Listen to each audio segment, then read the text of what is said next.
It is the latest feature to come from director John Krasinski, so it's time to figure out if it's worth checking out or not.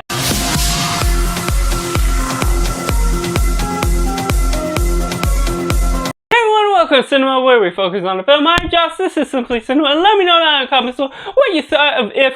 Was it good, was it bad, or somewhere right in the middle? Let me know all that. Make sure to like this video if you enjoy it. Subscribe if you're not ready to join in this film culture community where we talk about the love of cinema as a whole. But going right into the synopsis, a young girl discovers she can see everyone's imaginary friends and soon embarks on an adventure that brings everyone and their ifs back to their kids. And beginning with a positive, overall there's a general charm to this film that is good and imaginative. The directing is good from John Krasinski, and he got this idea and the premise alone from his daughters who were talking about their imaginary friends, and how that all plays out. It's rather good for what you're asking from the premise, and generally enlightening as a family film, and something that could work for everyone in the general gist of what you're expecting for something that's very plain and simple, not something too spectacular or dives too deep into the imagination that you're asking from this film. And the CGI, when it does have a play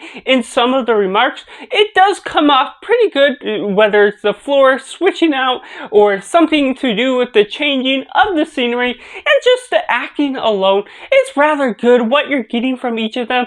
It is a youthful type of film. It's not extravagant and adult oriented, but it's still good enough for what you're asking for the nature of something simple, and how you're pulling all of these different caricatures out of the imaginary friends, and how you're pulling off these different personalities that may not be extravagant and well thought out, but pulls off enough for the whole family to have a good time with and just generally enjoy the vibe that this film is having for you. And when the film all goes to its end, it really clears some answers up that I kind of had for it, and really resolutes in such a surprising way that I did not expect. And even if it's still not deeply thought out in this complex, meaningful way for where this girl has come from, how she sees the imaginary friends, it's still good for what you're asking for it as a whole. And going right into mixed elements, overall there's not really clear answers as to why this girl has seen these imaginary friends, how the world interacts with these imaginary friends, and how certain things make sense to build up these ground rules for what makes the film work as a whole.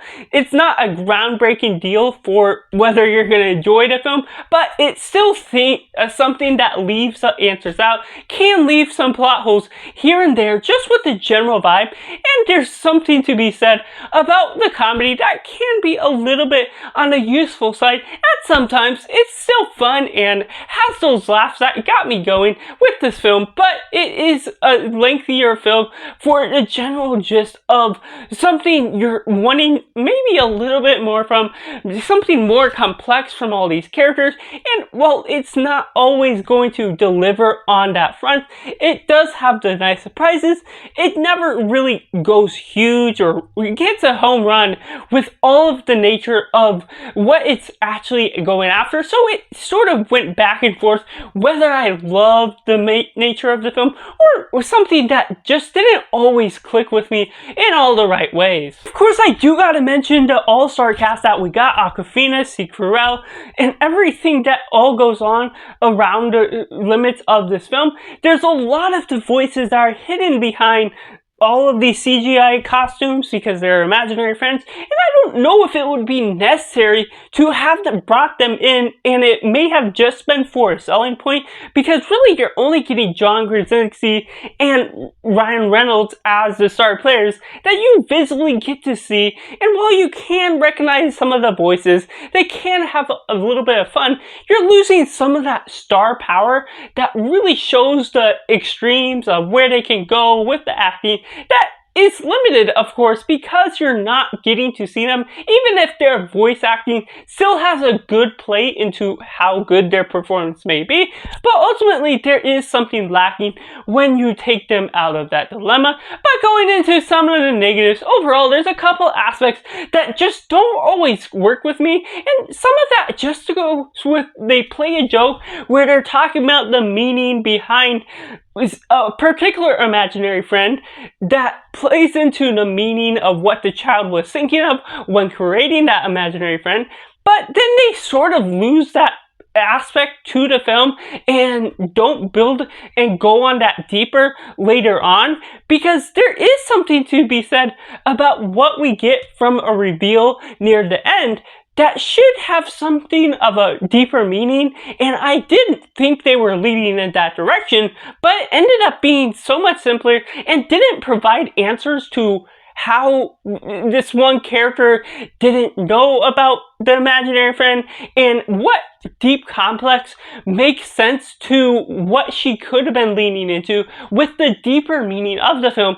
Obviously, this still has that sense of charm that can work, but it ultimately could have went deeper, could have provided the answers that I was kind of expecting from ultimately trying to get myself and immerse myself into the universe as a whole. And as well, there's something to be said about what we get in the first half, what we're getting from the ground rules, the adventure that we're going on, and what the direction that the film starts off with and is leading you to believe it is going into, and it sort of takes the latter half of the film to do something else with the nature of that work. And while it still works to some extent, it works for its own plot points, it turns away the premise alone of what you're asking for the audience to follow through with. And while it's obviously not a huge turnoff for most people, some people have just generally enjoyed it, it does start off with one direction and sort of lead you into another direction that makes all of the things of the film, the action and the plot, a bit more simpler because of the interview process at the beginning, and then everything that leads on to the end.